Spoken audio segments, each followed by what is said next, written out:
Bueno, buenas tardes a todos. Es un placer daros la bienvenida a una conferencia webinar de la Escuela de Práctica Jurídica, la habitual conferencia que hacemos como aperitivo del curso de Investigaciones Internas. Mi nombre es Carlos Bonilla, soy abogado penalista, codirijo el curso de Investigaciones Internas aquí en la escuela, junto con mi compañero y amigo, también abogado penalista y codirector, Carlos Zavala, que ha tenido un pequeño percance, por eso la demora en iniciar el webinar, pero que estará con nosotros. O sea, que bueno, empiezo yo y luego llegará Carlos para su parte de la exposición. Bueno, antes de nada agradecer a la Escuela de Práctica Jurídica tanto el apoyo en este curso como la promoción de estos webinars, en especial porque las investigaciones internas son una materia que por su propia desregulación este tipo de conferencias, de foros, nos ayuda mucho. También por la plataforma, por apostar por nuestro curso, que la verdad es que está teniendo un éxito notable y en estas últimas ediciones hemos tenido aforo completo, con lo cual yo creo que la materia sufre o goza de demanda, ¿no? En cuanto al curso, como os digo, empieza en abril. Es un curso con auténticos especialistas en la materia y que os invitamos a que le echéis un ojo si estáis interesados. Además, Carlos y yo le ponemos cariño y cada año, en cada edición, tratamos de actualizar temas, etcétera. Este año hemos introducido derechos fundamentales e investigaciones internas que están a la orden del día. Bueno, la conferencia va a ser con la estructura con la que lo solemos hacer. Estas conferencias, por cierto, aprovecho para subsanar in voce el marketing que ponía que yo era moderador o que Carlos era moderador y lo solemos hacer a la limón estas conferencias. Entonces, aunque a veces probablemente necesitemos de moderación, no en este caso. Entonces, los dos vamos a exponer nuestros temas. Lo haremos en 25 minutos aproximadamente cada uno y luego dejamos un turno para preguntas. Nos podéis dejar las preguntas en el chat. Y como digo, Carlos acudirá después. Bueno, voy a empezar yo ya con la conferencia, dado que además vamos con un pequeño retraso. Fijaos, cuando pensamos en el tema y dijimos, bueno, vamos a poner un tema que nos dé un marco en el que podamos introducir las cuestiones que queremos tratar. Entonces, claro, dices, bueno, cuestiones controvertidas de las investigaciones internas, pues nos da para mucho, porque en sí las investigaciones internas, y advierto que tanto la perspectiva del curso como del webinar es en el enfoque del derecho penal, aunque por supuesto tenemos asignaturas de protección de datos, derecho laboral, etcétera. Pero son controvertidas, son tan demandadas como controvertidas. Entonces, vamos a hablar de diferentes cuestiones. Yo voy a hablar sobre la investigación interna en el contexto de un procedimiento judicial. Sobre todo, voy a tratar de ensalzar la necesidad de la investigación interna, la trascendencia jurídica que tiene la investigación interna y tratar de compensar el estigma de opacidad que se le da a la investigación interna o que se pretende que tamiza al sector privado cuando hace una investigación interna, porque normalmente está relacionado con una posible responsabilidad penal corporativa. Y de ahí que ha habido voces discordantes o críticas con las investigaciones internas. Luego, si me da tiempo, quería tratar también la intervención de los medios de comunicación a raíz de la sentencia de octubre de 2024 del Tribunal Supremo. Pero bueno, como decía, la investigación interna en sí ya es controvertida. ¿Por qué? Porque es un marco, no tiene un marco regulado, no tiene un régimen jurídico sustantivo, lo cual, bueno, alguno dirá por desgracia, con la técnica legislativa que hay hoy en día, a lo mejor es por suerte. Pero claro, no tener un marco regulado sí tiene digamos, un marco periférico, como puede ser la Ley de Protección al Informante, la Directiva Whistleblowing, guidelines de Estados Unidos con normas con vocación extraterritorial, o de Inglaterra, hablo de la FCPA recientemente suspendida su aplicación, o de la UK Bribery Act. Digamos que hay soft law, pero en hard law no tenemos un marco rígido, ¿no? Eso es una de las cosas que hace que sean controvertidas en su práctica. Y precisamente su práctica, en su praxis, en la ejecución, es otra de las razones por las que son controvertidas. Al no tener un marco jurídico y al tener tantos intereses en juego y grupos de interés afectados, pues hace que no nos movamos en suelo firme muchas veces. Pero claro, ¿qué intensifica el carácter controvertido y por qué ha sido objeto de crítica? Recordemos que la investigación interna no surge siempre con un riesgo de cometer un ilícito penal. La investigación interna esa puede ser cuando le dotamos de mayor importancia, pero la investigación interna puede surgir por un ilícito, por una infracción administrativa, que no tiene por qué ser penal, por un incumplimiento de normativa interna, de código ético, que afecte a la reputación de la empresa, incluso no por un incumplimiento. Si recordáis los que estuviste en la última conferencia que dimos hace un año aquí, los mismos sujetos, Carlos y yo, hablábamos de la investigación interna en los procedimientos de due diligence en las operaciones de modificación estructural, de las operaciones de M&A. Y ahí no tiene por qué haber un incumplimiento. Pero claro, la controversia, digamos, o el interés o el foco se pone cuando hay o puede haber, puede suscitarse la comisión de un delito. Claro, la comisión de un delito y cuando hay la inminencia de un procedimiento judicial o un procedimiento judicial coexistente. Esas son digamos, las situaciones o las circunstancias cuando pone el acento, en especial, la crítica de la investigación interna y, en especial, en el marco de un proceso penal. Digamos que grandes juristas y expertos, expertos en la materia, pero en especial procedentes de la judicatura, de la Fiscalía, tienen ciertas reticencias a las investigaciones internas. No son llevadas en el sector privado, ¿no? No son, digamos, no son arbitrarias. Lo que preocupa es que una investigación interna no se ejecute correctamente y trufe de nulidades las evidencias que se recolectan en el procedimiento, además de que no se pueda proteger las garantías de los afectados por esa investigación interna. Esas son las principales preocupaciones que se manifiestan desde el sector público sobre las investigaciones internas que acometemos en el sector privado. Coloquialmente se resume en, ustedes limítense a denunciar que la investigación la lleva la Administración Pública, la Autoridad Judicial y el Ministerio Fiscal. Por cierto, abro un paréntesis. Por supuesto, la instrucción en este país, a mi juicio, y tampoco me voy a meter en muchos charcos, pero se lleva muy bien en su gran mayoría, pese a que ahora se publiquen vídeos que ya no quiero entrar en el secreto de sumario, que ya es harina de otro costal, pero vídeos de instrucciones que se podrán criticar las formas, pero muchas veces los instructores actúan conforme a derecho y hay una gran calidad, ¿no? Volviendo a ello, lo que se pretende es, oiga, la instrucción, la averiguación del ilícito, déjenos en nuestras manos y de hecho ese es el sentido incluso de la ley de protección al informante en cuanto se adviertan indicios de criminalidad que habrá que poner en conocimiento de la Fiscalía o de la Fiscalía Europea. Estoy seguro que muchos de los directores de servicios jurídicos o especialistas en la materia que estén asistiendo a esta conferencia darán fiel cumplimiento de ese artículo, ¿verdad? Bueno, todos sabemos las complicaciones que tiene ese artículo si hay una responsabilidad penal corporativa detrás.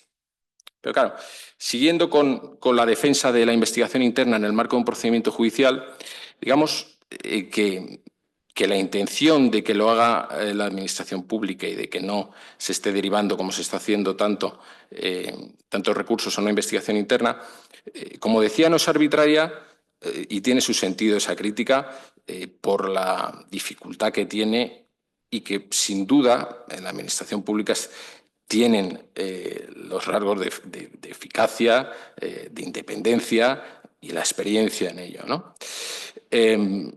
Ahora bien, carecen de medios económicos y humanos, y eso se ve reflejado en los tiempos. Ya no digo medios económicos y humanos en cantidad, porque en calidad sí me parece que los hay. Ya no digo, digamos, para alcanzar la excelencia, no, suficientes para poder llevar un procedimiento o a poder advertir la verosimilitud de la denuncia y las indagaciones concretas. Si se nos pide que en el sector privado pongamos la denuncia y esperemos entre diligencias, precisamente para la propia prevención del delito, que es lo que se busca y lo que se ha buscado siempre con la introducción de la responsabilidad penal de la persona jurídica, del Consejo de Europa y del convenio que impulsaban los países, se ve notablemente afectada. Ya no hablamos, antes hablábamos de años y nos escandalizábamos. Ya son lustros, decenios, lo que puede tardar un procedimiento judicial, y en especial hablamos del atasco de determinados órganos judiciales como la Audiencia Nacional.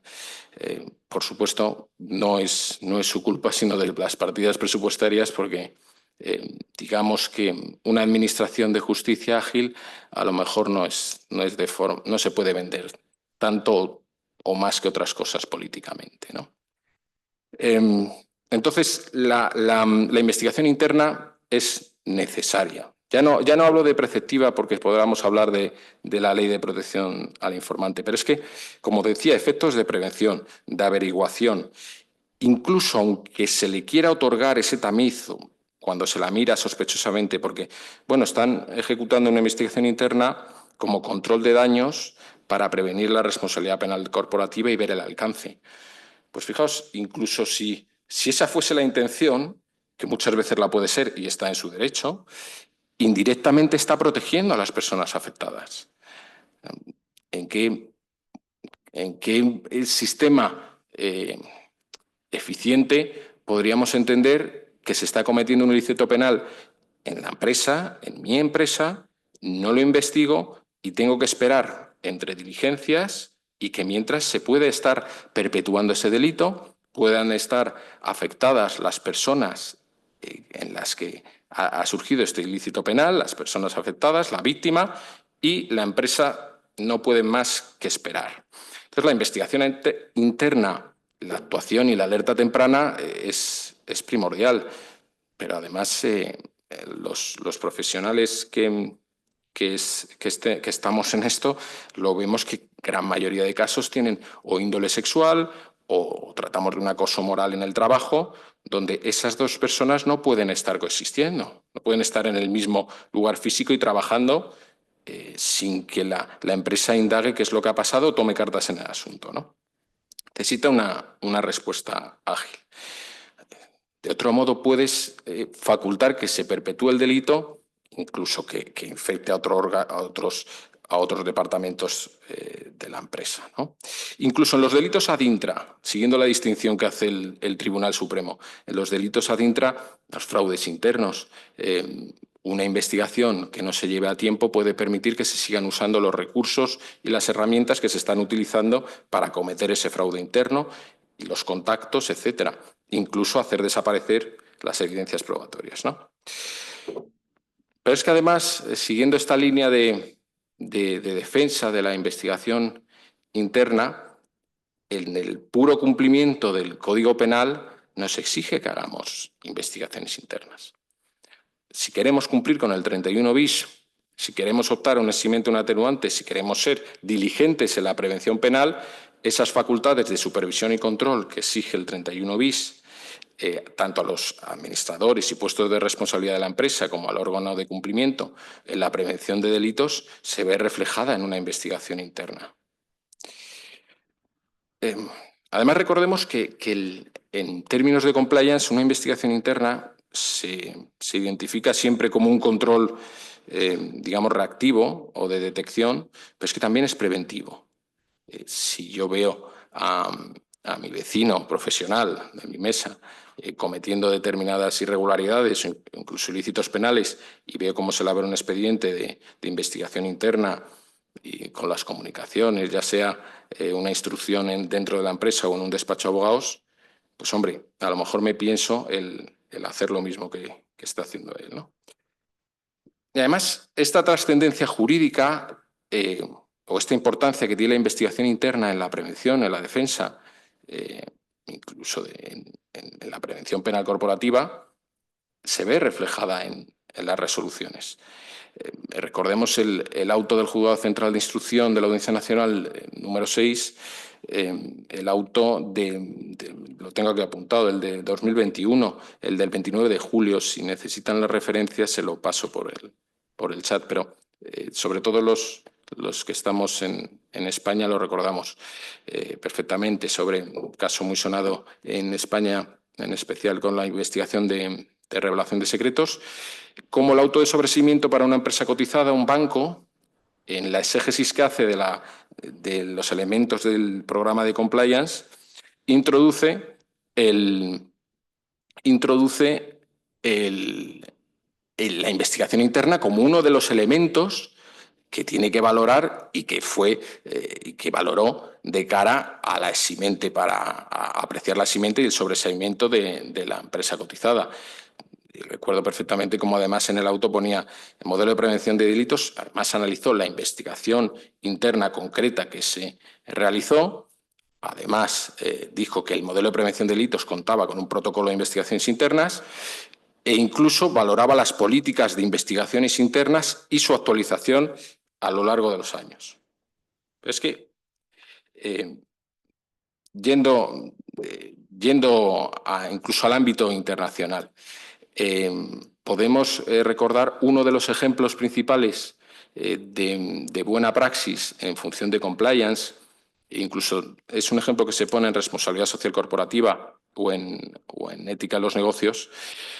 Uno de los ejemplos principales es el caso Tylenol, de 1981. El caso Tylenol, que involucraba a Johnson & Johnson, es el ejemplo de cómo una investigación interna bien llevada ayudó a esclarecer los hechos y ayudó en cooperación con la Administración de Justicia.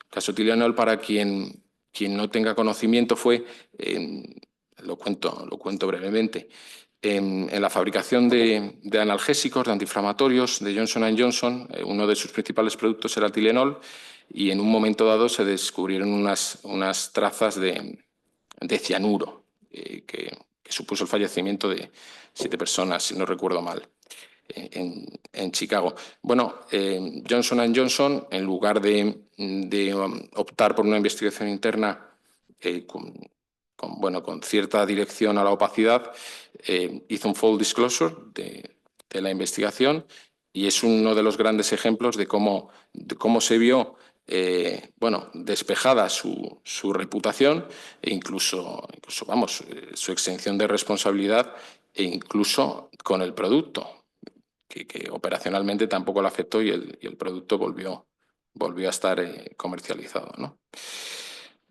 Bueno, siguiendo con derecho comparado, que también era una de las cosas que queríamos traer, y Carlos va a seguir también con la línea del derecho comparado. También se ha hablado de una solución salomónica que se hace en Estados Unidos, que es la monitorización de la investigación interna por el Departamento de Justicia norteamericano. Bien, esa solución no es despejada tampoco. De hecho, hay un caso que es Estados Unidos contra Connolly, de 2 de mayo de 2019, en el que se entendió que la monitorización era tal que se había conculcado la 5ª enmienda y el derecho a no incriminarse, porque digamos que el abogado que estaba conduciendo la investigación interna estaba poniendo voz al Departamento de Justicia norteamericano. Entonces, todo lo que se dijo en la investigación interna fue nulo y no sirvió luego para el procedimiento judicial. Esta línea de defensa, además, se está tratando de utilizar por los abogados de defensa en Estados Unidos y bueno, es una referencia. También es cierto que hay casos como el de Estados Unidos contra Coburn y Estados Unidos contra Turnant, el anterior del 20 de julio de 2023 y el último del 3 de agosto de 2023, que también se está discutiendo sobre si se ha conculcado la 5ª enmienda por lo mismo, pero en este caso no con el mismo éxito que Connolly, ¿no? Que el asunto de Connolly. Bueno, para finalizar con esta defensa de los que nos dedicamos a ello, y además en el marco del procedimiento judicial de fondo, es cierto que a lo mejor una regulación puede hacer perder flexibilidad, pero es cierto que si se nos exigen ciertas garantías, ciertas prerrogativas que yo creo que hay que tener en cuenta, y yo creo que me va a dar tiempo a exponer la segunda parte sobre Barbulescu y revelación de secretos, debería también armonizarse para el resto de posibles intervinientes en el procedimiento judicial. Y me explico. En delitos que los vemos habitualmente en investigaciones internas, como es acoso moral en el trabajo, etcétera, normalmente ya sabéis que este tipo de delito tiene una vía laboral, una vía penal. Se solicita el informe de la inspección de trabajo. La inspección de trabajo muchas veces es exquisita, pero otras veces la investigación que ha llevado a cabo y que lleva a esas conclusiones, que no son vinculantes en el proceso penal, pero desde luego es una losa. Muchas veces están realizadas de aquella manera. Entonces, bueno, también debería de armonizarse una buena praxis, incluso en otros organismos, no solo la que se demanda con una exigencia notable en el sector privado, ¿no? Bueno, hasta aquí la exposición del procedimiento judicial en el contexto, la investigación interna en el contexto del procedimiento judicial. Yo creía que no me iba a dar tiempo a exponer la segunda parte, pero como todavía no ha llegado nuestro colega Carlos, aprovechar el tiempo para explicar una segunda cuestión controvertida. Tengo hasta 3 había identificado que quería comentar, digo, por si acaso, aunque ya he consumido la media hora, sigo con la segunda. Bueno, voy a hablar de la intervención de los correos electrónicos, de la recolección de evidencias. Vamos al contexto para quien asiste a la investigación interna a la conferencia, como tenemos aquí una alumna que quiere aprender desde cero. Pongamos que se ha cometido un ilícito penal o una infracción en una empresa y las evidencias probatorias están en el correo electrónico de uno de los trabajadores. Entonces tenemos que investigar y que tratar de recolectar, digámoslo así, esas evidencias probatorias.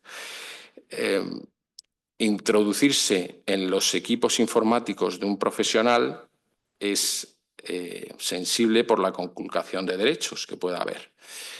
Esto es como la frase repetida que además la utiliza el Tribunal Supremo en una sentencia de 2024, que los derechos del trabajador no terminan cuando entra por la puerta de la empresa, ¿no?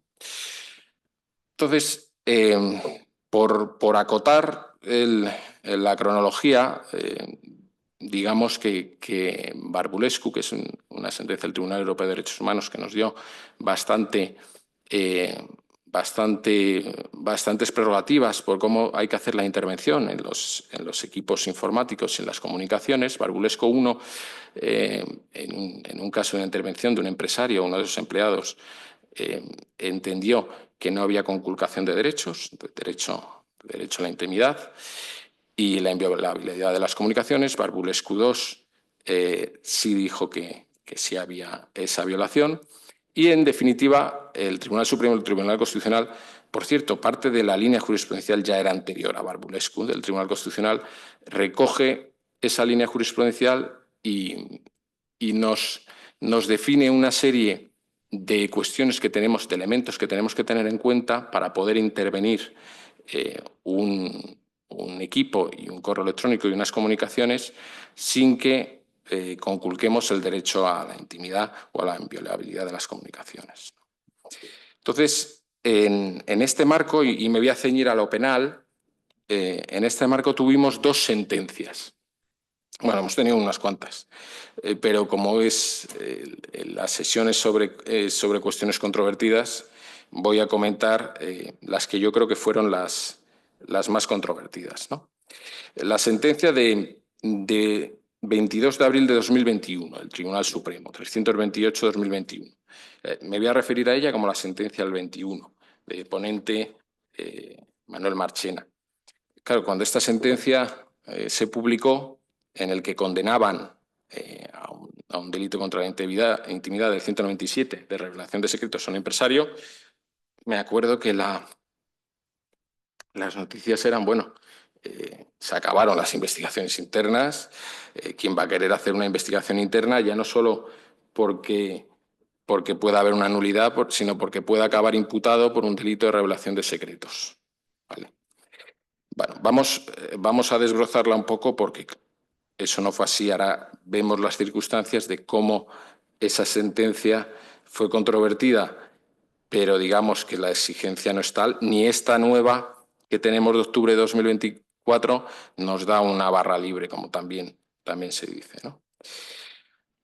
En la sentencia de 2021, resumo los hechos, el empresario, bueno, se trata de un empresario, se dedica a su actividad, es la obra, la construcción, observa que baja la facturación de su empresa y que además recibe reclamaciones de terceros sobre obras que no ha llevado a cabo su empresa. Entonces, claro, dice, sospecha que uno de sus empleados está utilizando los medios informáticos y los medios de la empresa para quitarle clientes a la empresa y hacer la ejecución de las obras él mismo, ¿no? Bien, vamos a ver, lo que hace el empresario lo que hace es arrasar con todo, digámoslo coloquialmente. Lo que hace es intervenir el correo electrónico, el equipo informático del empleado.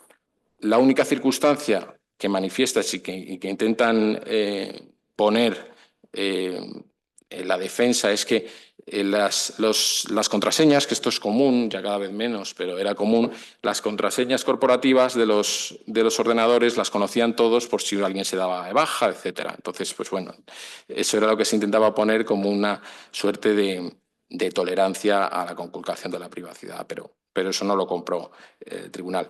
En definitiva, entra el empresario y recaba todas las comunicaciones durante 3 meses del correo corporativo. Bueno, además tiene otra singularidad. También le dice a su hija que recabe las comunicaciones también durante 3 meses, que le ayude a llevar esto. Del correo corporativo de la empresa, en la que se puede advertir esta sustracción de clientes que ha hecho el empleado. Con una particularidad, que también sustrae o, digamos, recolecta los correos electrónicos del email privado. Porque al entrar en el ordenador tenía puesto también el Gmail, lo tenía puesto con una autenticación automática y entonces también recoge los emails del sector privado, perdón, del correo electrónico privado. Por no extenderme, porque ya veo que está aquí también Carlos, bueno, se defiende la concurrencia de la exclusión de antijuricidad, del eximente del 27, porque dicen estaba ejerciendo legítimamente el derecho de control del empresario, que al final es la ponderación que se hace el derecho a la intimidad del trabajador y de la inviolabilidad de las comunicaciones, el derecho de control del empresario. Por cierto, es un breve paréntesis procesal, pero me gusta hacerlo porque esta sentencia tiene una singularidad que siempre se nos dice que en el penal vale todo, ¿no? Y que no estamos en el corsé del civil y con la preclusión y los plazos, etcétera. Y aquí hay un tirón de orejas del Tribunal Supremo muy bueno porque alega la defensa el error de prohibición y la legítima defensa, pero la primera vez que lo puso de manifiesto es en el informe. Entonces, como no modificó las conclusiones, causa indefensión a la otra parte. Pero bueno, lo que hace el Tribunal Supremo en esta resolución es valorar, como digo, si concurre la exclusión por haber ejercido un derecho y recurrir al test Barbulescu y a la doctrina del Tribunal Constitucional del Tribunal Supremo sobre la ponderación de derechos. Además, comenta, que esta es una distinción que me parece que es importante, la diferencia entre la inviolabilidad de comunicaciones y la privacidad del artículo 18, ¿no? 18.1 y 18.3 de la Constitución. Claro, porque la inviolabilidad de las comunicaciones es una línea jurisprudencial muy asentada que solo podrá conculcarse o, digamos, solo podrá desvelarse por la autoridad judicial. Sin embargo, el derecho a la privacidad y a la intimidad sí puede ser fruto de convenio. Yo puedo establecer hasta qué punto o no puede estar mi esfera de intimidad dentro de la empresa. Claro, esto supone un problema para resolver y en esta sentencia el Tribunal Supremo sigue una doctrina, pero además le demanda más consolidación, de que la inviolabilidad de las comunicaciones ampara el momento en el que te comunicas, pero una vez se materializa la comunicación, ya estamos en derecho a la intimidad. Bueno, eso da para reflexionar. Es un poco, no sé si cogido con pinzas, pero eso es como lo definía, ¿no? Y en definitiva, como digo, el Tribunal Supremo recurre a la doctrina Barbulescu y a la doctrina acogida por el Tribunal Supremo y el Tribunal Constitucional, en la que, bueno, se podrá atentar contra el derecho a intimidad o no se atenta contra el derecho a intimidad, mejor dicho, las cuestiones que hay que tener en cuenta a la hora de aplicar lo que es el test Barbulescu es la proporcionalidad, la inexistencia de un medio menos lesivo, que de ahí es en la práctica cuando se establecen los sistemas de monitorización semántica en los correos electrónicos, que se haya advertido, creo que alguien lo ha puesto por el chat, luego lo miramos, pero esto es lo principal a efectos de compliance y que tenemos que tener en cuenta, que se haya advertido del uso de los elementos de la empresa, su uso exclusivo profesional, con prohibición de uso personal, que se haya limitado el uso de las herramientas y, en definitiva, todo eso, ese sumatorio, ¿a qué nos lleva? A que el empleado pudiera decir que no tenía la expectativa de privacidad, porque hasta el derecho a intimidad puede ser fruto de convenio. En este caso no se cumple ninguna de las anteriores que hemos comentado. No se advirtió a los empleados del uso profesional del correo electrónico ni de los equipos informáticos. No se acordó que no hubiera, porque ahora en las cláusulas además se pone literalmente, el empleado entiende que no tendrá expectativa de privacidad sobre el uso de herramientas profesionales, ¿no?, dentro de la empresa. Y además a todo eso hay que sumar que es que entró en el correo personal, ya no solo profesional. Entonces, el empresario acabó condenado por un delito del 197, un delito contra la intimidad. Y ahora, entre tanto, ha habido unas cuantas sentencias más, pero ahora en octubre de 2024 tenemos la sentencia 889/2024, de 23 de octubre de 2024, que resumo brevemente. Una empresaria realiza un backup del correo porque se le llena el correo y en ese backup que hace para luego limpiarlo de sus empleados, descubre una serie de correos electrónicos personales que se cruzan entre 3 empleados, con además comunicaciones íntimas porque unos mantenían una relación, ¿no? En este caso, por resumirlo, en este caso se entiende que no resuelve que no hay delito contra la intimidad. En la valoración sobre la doctrina del acceso a los datos y de la doctrina Barbulescu que hemos comentado, digamos que para la relevancia penal sí la cumple, pero digamos en la vertiente sustantiva penal, porque la vertiente procesal es verdad que despidió a estas 3 personas, impugnaron el despido y lo ganaron, pero para la perspectiva penal y la condena no se colmaba el tipo. En concreto, los elementos probatorios que hicieron resolver en este sentido, en cuanto a que el acceso a los datos no conculcaba el derecho a la intimidad, es que tuvieron hasta 8 órdenes en relación a que el uso profesional, el uso de los elementos informáticos y el correo electrónico tenía que ser exclusivamente profesional, además de un documento firmado por ellos sin reservas sobre la confidencialidad de las comunicaciones. Otra circunstancia también que había que tener en cuenta en este caso es que entre ellos mismos, además lo valora probatoriamente el juez, entre ellos mismos comentan que deberían de dejar de usar el correo corporativo para hablar de estas cosas. Entonces, estima que no hay una intromisión ilegítima y que no se puede condenar por un delito de revelación de secretos, un delito contra la intimidad del 197, a la empresaria. En definitiva, con esto concluyo mis dos cuestiones controvertidas. En cuanto a esta última, pues en la práctica lo vemos durante el curso y recomendamos nuestro buen hacer que nos da los años que nos dedicamos a esto. Pero claro, en cuanto a esto, tuvimos que recordar que no solo a la hora de hacer una investigación interna tengamos en cuenta el conocimiento sustantivo, como digo, del test barbulesco y de las cosas que tengamos, sino la propia política interna. Con lo cual, el conocimiento del compliance es importante. Si esta limitación del uso de herramientas informáticas, si este convenio sobre la privacidad que han hecho los empleados, lo tenemos reflejado en una política de acceso al correo electrónico y lo tenemos evidenciado. Nada más. Por supuesto, como bien dice Marta, tiene que estar firmado, luego comentamos las dudas que tengamos. Nada más, para mí un placer estar aquí con vosotros. Os esperamos en el curso. Doy la palabra a Carlos Zavala, que ya está aquí con nosotros y es un placer. Cualquier duda lo ponéis en el chat y lo comentamos. Muchas gracias. Bueno, buenas tardes a todos. Muchas gracias, Carlos.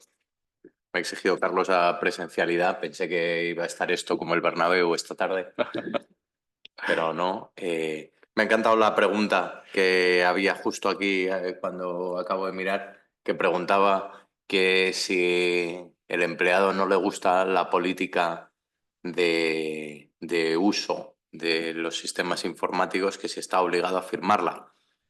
Lógicamente, es que cuando hablamos de obligado o no obligado, pues tampoco está obligado a trabajar en esa empresa. La política de uso, pues si es una cuestión que vulnere sus derechos fundamentales, lógicamente. Si estamos hablando de que es un instrumento que te da el empresario para llevar a cabo el trabajo como decide el empresario, pues yo creo que lo de firmar o no firmar, pues es más complicado. No sé si hay algún detective este año entre el público. No, Vamos a ver. ahora comentamos. Puede Bien. ser. Darán notar si los hay, ¿eh? Bien. Algún hater. En cuanto a lo que yo voy a hablar de cuestiones transnacionales, que fue lo que comenté con Carlos, que me parece muy interesante como una pequeña introducción al curso, las cuestiones que han estado sucediendo en los últimos meses, desde el año pasado, cuando comenzamos, al día de hoy, al respecto de las investigaciones internas, ¿no? Y creo que se ha avanzado mucho y creo que precisamente España ha sido uno de los países que después de la ley de whistleblowers de hace ya 2 años es lo que menos ha avanzado, la que menos ha avanzado en esta materia. De hecho, ahora no sé si habéis podido ver cómo el Colegio de Abogados está poniendo el grito en el cielo de nuevo, como ya hizo hace algunos años, con el tema del secreto profesional de los abogados internos. Esto es una cuestión que cada poco tiempo pues sale. Yo ya la recuerdo cuando salió la segunda directiva de blanqueo en el año 2003. Ya fue muy polémico este tema de la obligación de secreto profesional para los abogados, especialmente para los abogados internos.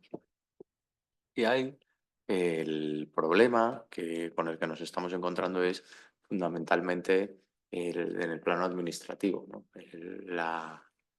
Las investigaciones de competencia realizadas por la Comisión, por la CNMC, en muchas ocasiones pues envuelve la intervención de correos electrónicos de muchos empleados, entre los cuales pues muchas veces está copiado el abogado de la empresa, para que lo sepan.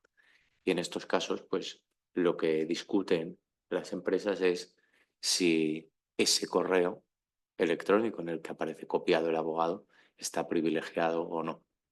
Esto, desde el punto de vista de los abogados externos, pues es una práctica que se viene haciendo bastante en correos electrónicos que no quieres que se aporten a un procedimiento, pues metes a los abogados y dices que es un correo entre abogados. La cuestión es que, claro, trasladar esto a cualquier abogado de la empresa, pues es más complicado. Y esto es precisamente donde está la discusión jurídica sobre este tema. Los abogados que lo llevan pues han hecho algunos recursos, he tenido el gusto de leer alguno de ellos en los que precisamente pues, se habla de jurisprudencia europea, ¿no? Del TJUE especialmente, en la que se defiende en la sentencia de AZCO a ZKO, precisamente pues, la necesidad de conservar esa confidencialidad con el abogado interno. Sin embargo, le veo poco futuro, eh, entre otras cosas porque hay pronunciamientos posteriores y la más importante, que es lo interesante de esta charla de hoy, es que esta cuestión ya se suscitó el año pasado en Francia y tuvieron incluso manifestaciones. Están más sindicados los franceses siempre que los españoles y sobre todo los abogados, ¿no? Y entonces estuvieron en huelga, estuvieron haciendo muchas cosas a favor del secreto profesional, eh, el secreto profesional sobre todo del abogado interno, ¿no? Y en el contexto de investigaciones y de investigaciones internas. Y precisamente lo perdieron todo y se confirmó que el único secreto profesional que puede haber es el del abogado externo, ¿vale? Por eso precisamente creo que es un tema que es muy importante siempre mirar un poquito a nuestro alrededor, a ver cómo se están haciendo las cosas para saber que nos va a acabar llegando algo parecido. Y en este caso nos hemos encontrado como el tema del secreto profesional es un tema ya muy trillado en muchas legislaciones, especialmente las anglosajonas lo tienen absolutamente desarrollado, tanto en Reino Unido como en Estados Unidos hay poco que discutir sobre estos temas, ¿no? Pues el correo será privilegiado en el caso de que esté dando algún consejo de carácter jurídico y existe una expectativa de privacidad en ese consejo. De otro modo, pues será difícilmente sostenible que nos encontremos ante un supuesto de secreto profesional. En cambio, aquí en España, pues lo hemos dejado un poquito más suelto. ¿Dónde se regula el secreto profesional? Bueno, pues la Constitución española dice que la ley desarrollará el secreto profesional en la correspondiente ley. La Constitución española es de 1978, vamos a celebrar ya dentro de poco el 50 aniversario, y la ley no se ha desarrollado. Y no se ha desarrollado porque implica muchos problemas. Sin ir más lejos, problemas como los que estamos viendo en estos días en relación con el fiscal general del Estado, que ha acabado imputado por un tema de secreto profesional. ¿Qué secreto profesional tiene el fiscal general del Estado? Bueno, pues entre tantas noticias que ha salido, nadie ha dicho qué secreto tiene el fiscal, el abogado o o el juez. De hecho, la última sentencia que fue verdaderamente polémica sobre estos temas del secreto profesional del abogado fue precisamente la sentencia que inhabilitó al juez Garzón con el tema del caso Gürtel, por pinchar el teléfono en los locutorios de la cárcel donde hablaba el abogado con su cliente. Pero desde entonces, pues hay algunas sentencias de audiencias provinciales donde se ha hablado de secreto profesional de los periodistas.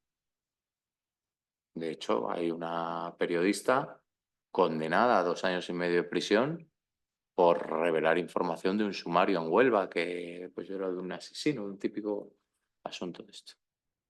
Pero hay otra sentencia reciente de Palma de Mallorca, del Tribunal Superior de Justicia, en la que están condenados un juez y un fiscal, que todavía está pendiente de resolución por el Tribunal Supremo. Y claro, lógicamente, todas estas normas necesitan un desarrollo normativo. Y por eso existen jurisdicciones de nuestro entorno, como la francesa, que trató el año pasado infructuosamente de sacar adelante una ley de secreto profesional para que amparase precisamente estas figuras con las que nos encontramos, que están difusas. Si os habéis fijado, aunque aquí hay mucha gente que se conecta desde el otro lado del Atlántico, aquí en España, cuando se está todo el mundo refiriendo a este caso de la revelación de secretos del novio de la presidenta de la Comunidad de Madrid, si os fijáis, toda la estrategia de defensa pasa por decir que ya se había publicado. Entonces, si ya se ha publicado, tú lo puedes republicar 20 veces. Esto es lo que están diciendo. pues ya se ha hecho público. Pero en cambio, la ley en casos más recientes, como son los vídeos pornográficos que se graban de gente a otra, se está persiguiendo incluso al que se los reenvía por por el, incluso a los que se los reenvían por WhatsApp, ¿no? Están condenando a esos, persiguiéndolos penalmente. Entonces, esto es, en primer lugar, creo que va a ser una cuestión que vamos a tener que atender claramente en este curso, saber hasta dónde llega el secreto profesional, si tiene secreto el que hace la investigación interna o no, cómo proteger ese secreto. Existen cada vez más investigaciones que iniciamos y que finalmente la empresa decide no hacer nada con esa investigación. Esa investigación es secreta o nos la pueden pedir en algún momento. Esa investigación queda protegida por algo o si me la requieren la voy a tener que sacar, ¿no? En principio, lo que ha sucedido en los países de nuestro entorno, y me estoy refiriendo concretamente al caso francés, que dice que si se hace internamente, te la pueden pedir. Si te la hacen externamente, un despacho de abogados que tú contrates, pues ese abogado sí que va a tener un determinado secreto profesional que va a proteger la confidencialidad de ese documento que elabore. Es igual que si elaboras una demanda que finalmente no interpones. Ese documento, aunque no lo hayas interpuesto, sigue siendo secreto. Tanta problemática ha habido con esta cuestión que en otro país vecino, Bélgica, una sentencia del Tribunal Supremo puso de manifiesto los problemas que estaba habiendo, sobre todo en relación con los derechos del empleado investigado en una investigación interna. Cuando el sospechoso puede ir con abogado, cuando está obligado a ir a esa entrevista. Puede callarse, está obligado a contestar, puede ir con su abogado puede hacer preguntas, puede intervenir su abogado, puede interpelar al entrevistador para que no le haga determinadas preguntas. Bien, pues todo esto los belgas decidieron regularlo y sacaron una ley, la Ley de Investigaciones Internas, que la aprobaron a finales del 2024, donde establecen todos estos criterios. Son bastante normales, vamos, normales, criterios habituales que hemos venido utilizando en el curso y que pues en la doctrina y en la jurisprudencia pues puedes ir encontrando algunos highlights sobre estas cuestiones, pero lo que, sobre todo, en las leyes de whistleblowers. Tenemos que tener en cuenta que en Europa nos hemos encontrado con 27 leyes distintas, 26 leyes distintas de whistleblowers, y claro, en cada país vamos a tener una distinta en la que hay algunas cuestiones. Esto es muy relevante desde el punto de vista práctico, porque hay muchas empresas que tienen operaciones en España, Portugal y Francia, o España, Portugal y Alemania.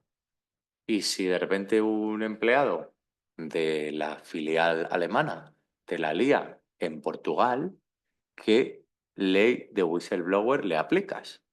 ¿La alemana, la de la multinacional española, que es la española, o la portuguesa?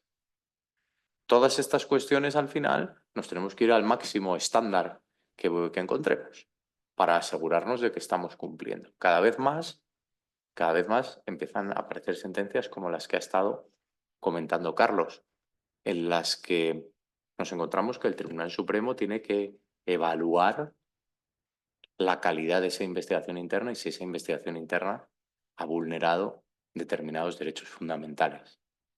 Si esa investigación interna ha servido para algo. O si esa investigación interna directamente no solo ha vulnerado derechos fundamentales, sino que es constitutiva de delito.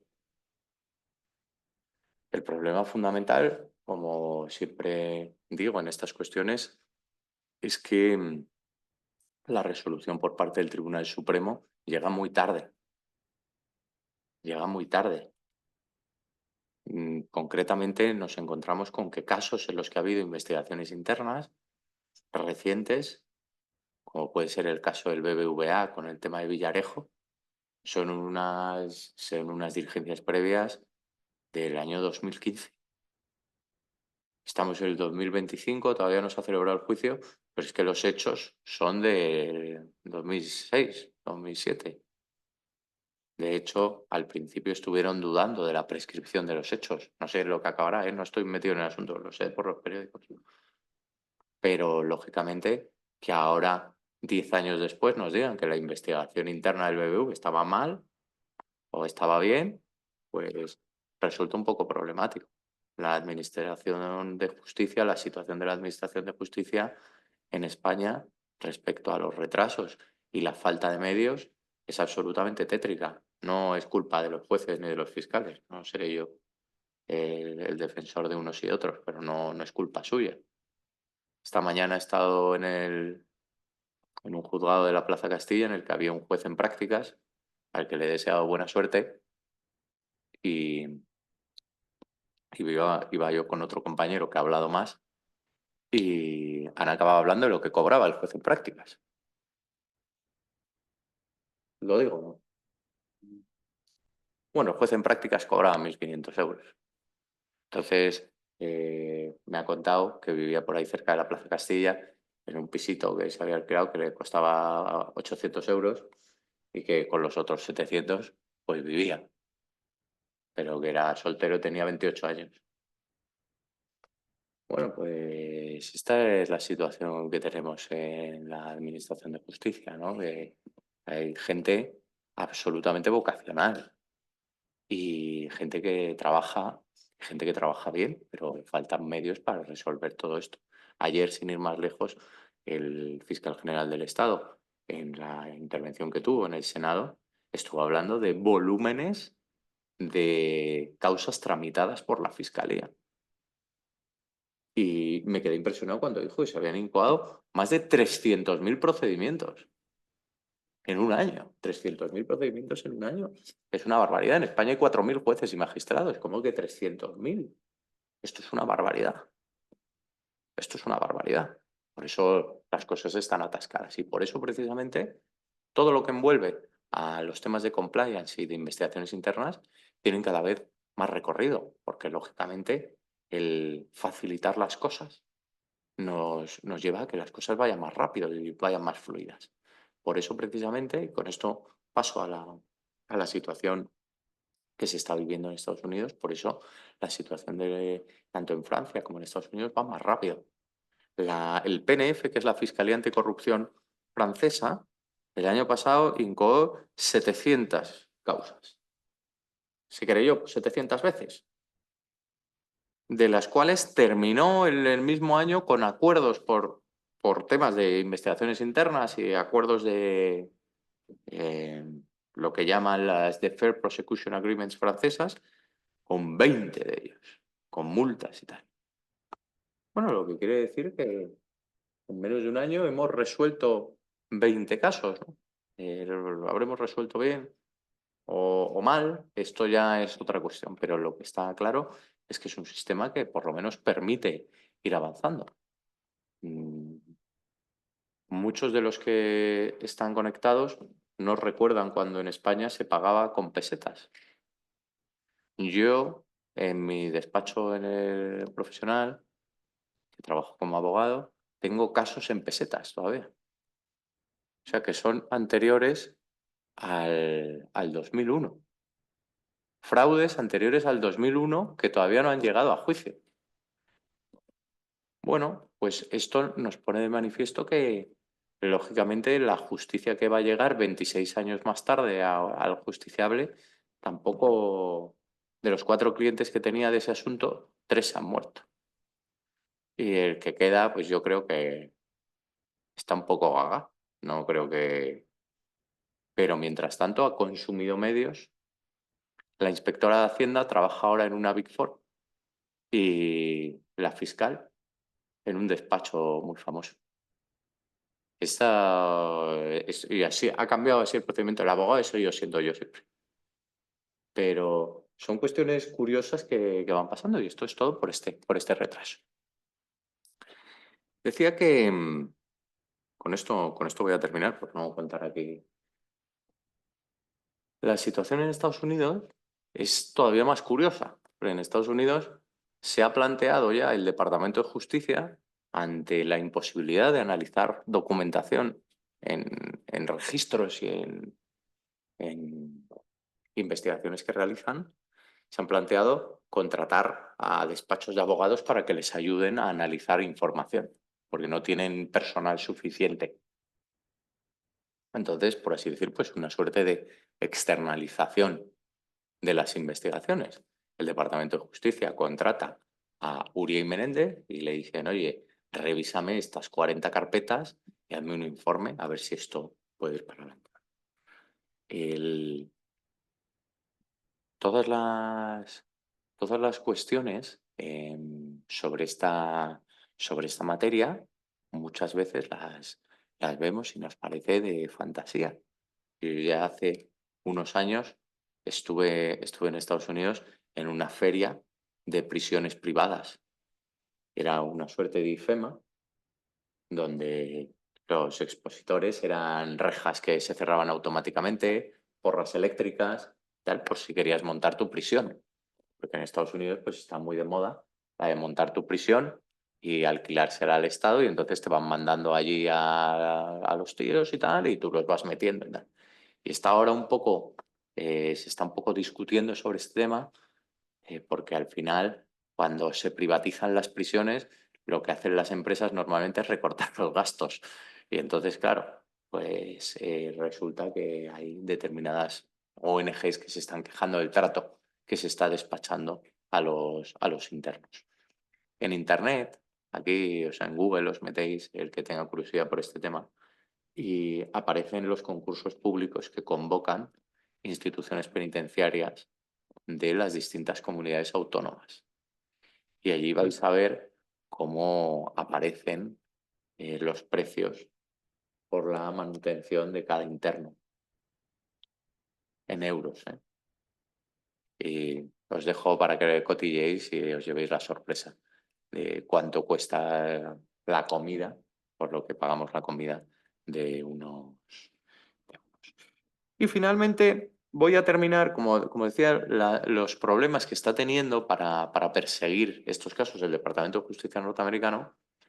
Ha llegado Donald Trump, presidente 45-47 de Estados Unidos, y ha dado una orden de parar todos los procedimientos por corrupción de funcionarios extranjeros, la llamada FCPA, con una orden que ha dado el 10 de febrero.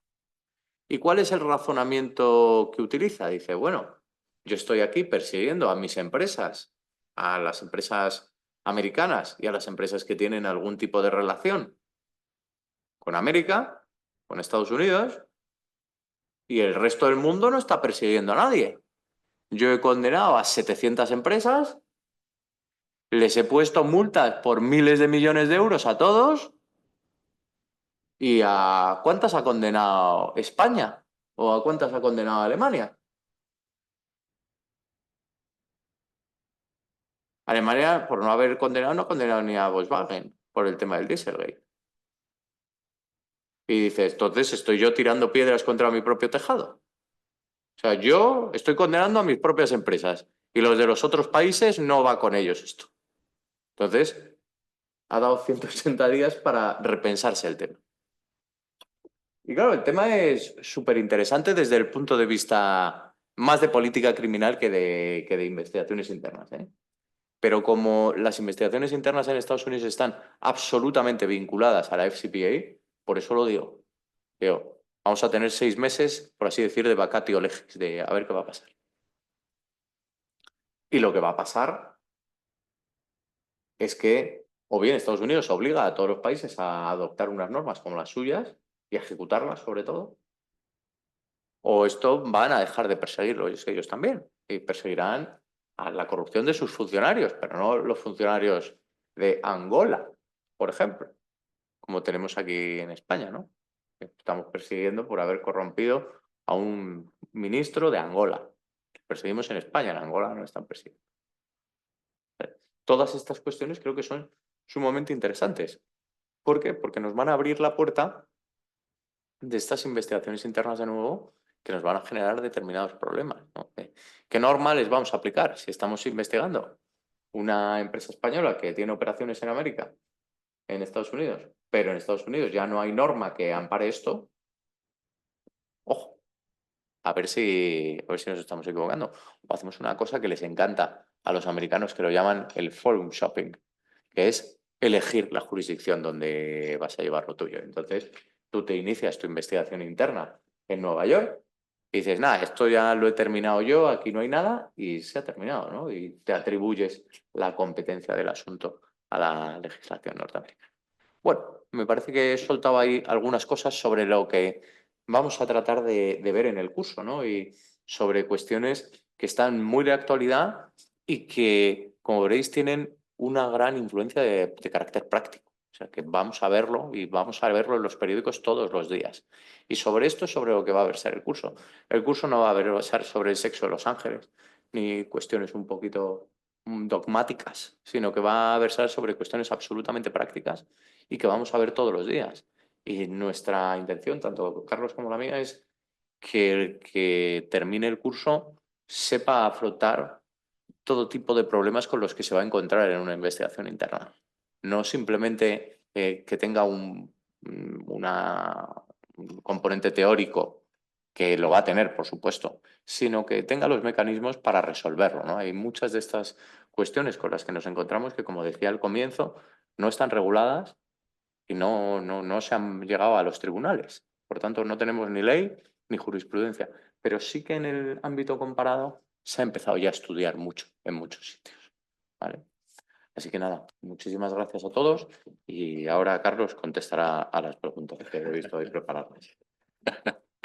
Muchas gracias, Carlos. Fíjate, hemos quedado muy bien porque parece que hemos coordinado muy bien la exposición, pero no es así.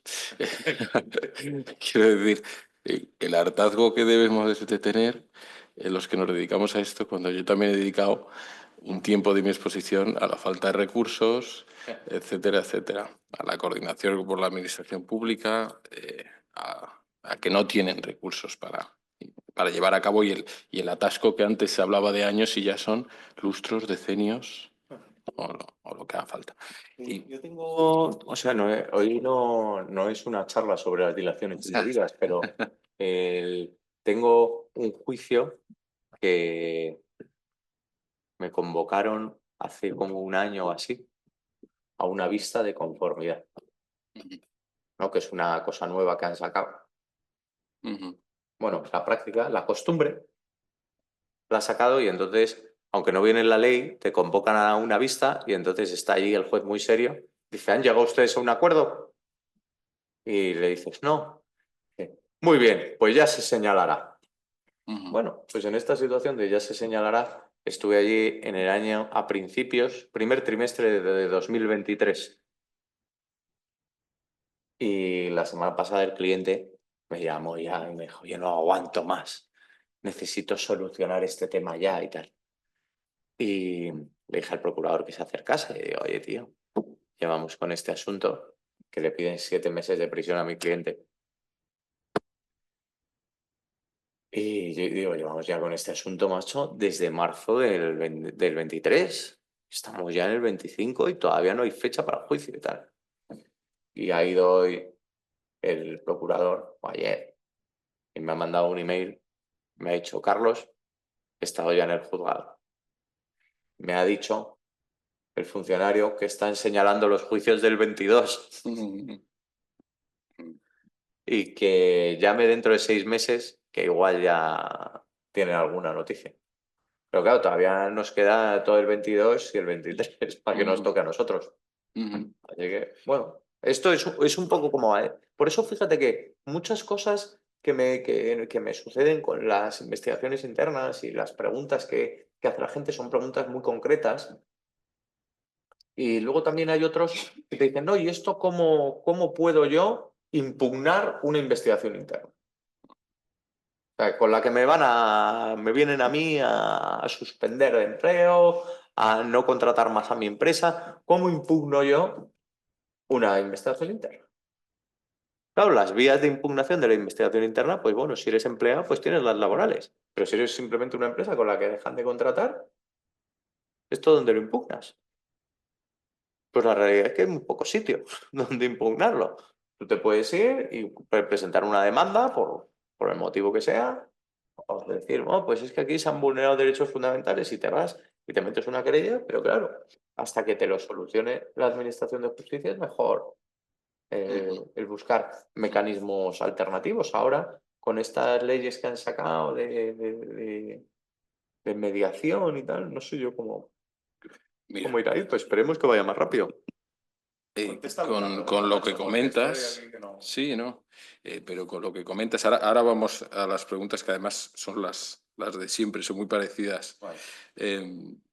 Con lo que comentas del atasco y lo de que se está buscando, y ahora que hablas de la mediación, yo no sé si te acuerdas que hace 5 años se habló de la mediación penal y se hizo un experimento. Sí, sí, sí. A mí me tocó Hombre, una yo también he estado. en la audiencia provincial, y claro, porque decían lo que es penal económico, negocios jurídicos criminalizados, estafas, pues, hombre, eso se puede convenir. Sí.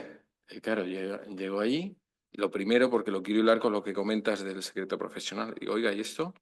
¿Y usted quién es? ¿Cómo me garantiza las negociaciones que se quedan aquí? ¿Qué expediente se abre? ¿Es un expediente judicial? ¿Esto va a formar parte de los autos? ¿Esto qué es? Claro, no sabían darme respuesta. A ver cómo medias así y se acabó. Murió, precisamente por temas de secreto. Bueno, y lo que dices de la Vistilla ahora, el otro día yo tuve un requerimiento judicial al abogado del investigado para que active el protocolo de conformidad. Requerimiento.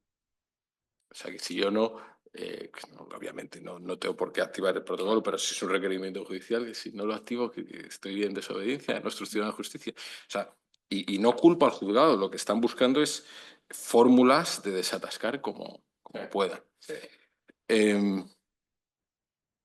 Había una cuestión con respecto al secreto profesional que quería comentar con Carlos, pero vamos a ver las preguntas. Con lo de que quién está facultado, ya sabemos por dónde van esas preguntas, siempre las tenemos, de los investigadores privados con la ley de protección. ¿Quién está facultado para hacer una investigación Sí, interna? pero- Al que se lo dice su jefe. Ya.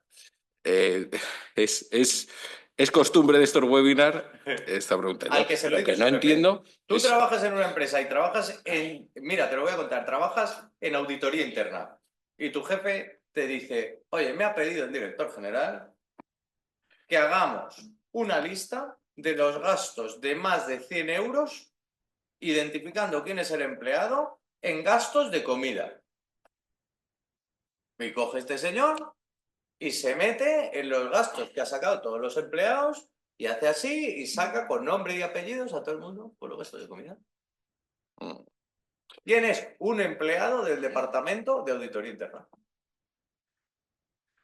¿No te gusta mi explicación? Sí, sí es lo que digo siempre. Si yo me dedico a investigar todos los días en diferentes aspectos, quiero decir que el ámbito de aplicación de la ley es un ámbito de aplicación para determinados asuntos.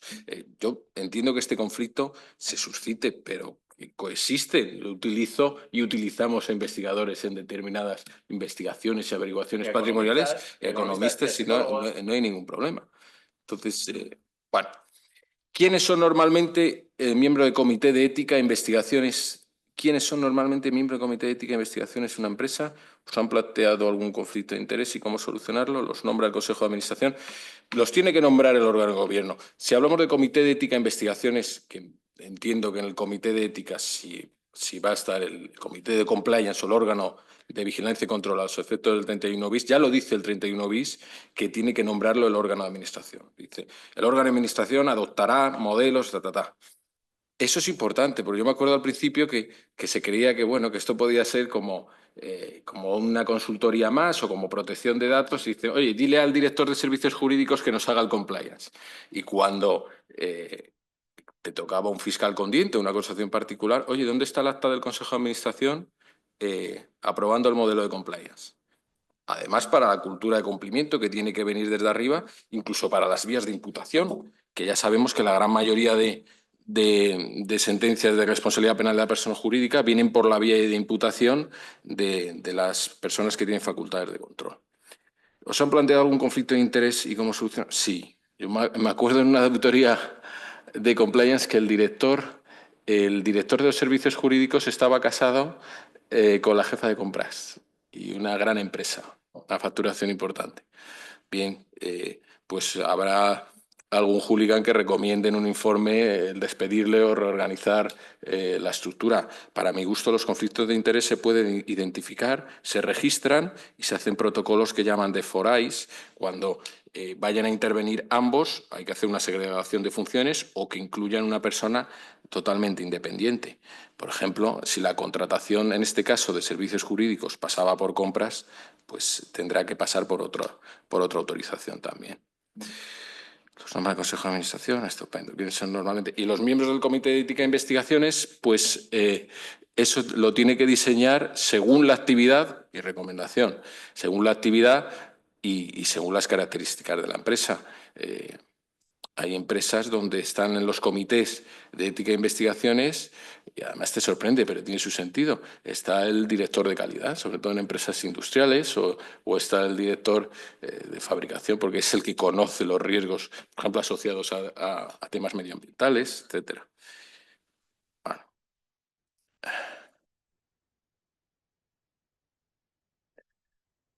¿Alguna pregunta? Vamos a ver. ¿Quién está facultado? La sentencia de audiencia provincial. ¿No es contraria esa suspensión con el Departamento de Justicia norteamericano? ¿No es contrario? La suspensión de la FCPA. Bueno, lo que le ha dado es 120 días o 160 días al Attorney General para que... 180 días. 180 días para que revise los guidelines, ¿no? Claro. Porque está perdiendo competitividad. Claro. En Estados Unidos. Claro, ahí se puede ver en el propio reglamento de la FCPA, habla en su introducción, que es como el preámbulo, ¿no?, de una ley, dice la corrupción no es buen negocio. Pues ahora parece que la prevención tampoco es buen negocio. Entonces, bueno, vamos a ver. Los protocolos de acoso deben estar integrados en el sistema interno de información. Lo que dice la Ley de Protección Informante es que sí, es que se integren todos. La instrucción interna puede levantar o exonerar la obligación de audiencia previa a la persona trabajadora.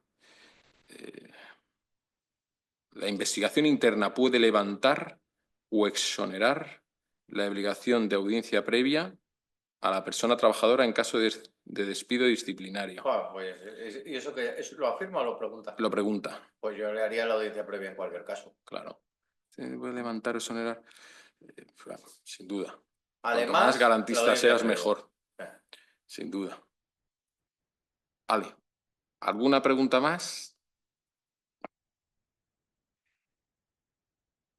Bueno, la de la política ya la ha respondido Carlos. Al llegar, lo ideal es que vamos a ver, lo que hablábamos del test Barbulescu y de que el derecho a la intimidad sea fruto de convenio, es su limitación. Cuanta más evidencia tengas de que ha cedido esa parte de privacidad dentro de la empresa, mejor. Si está firmado, mejor, pero si además tienes formación, mejor. Si tienes evidenciada la formación y el consentimiento, mejor. Si además haces recordatorios para quebrantar el principio de tolerancia laboral, mejor. Es decir, cada vez que incumpla algo en este sentido, lo recuerdas y se lo señalas formalmente para que no acrecente un principio de tolerancia, pues mejor. Muy bien. Pues muchas gracias. Si no hay más preguntas, pues nos vamos al Santiago Bernabéu, ¿no? Muchas gracias. Muchas gracias a todos. Adiós.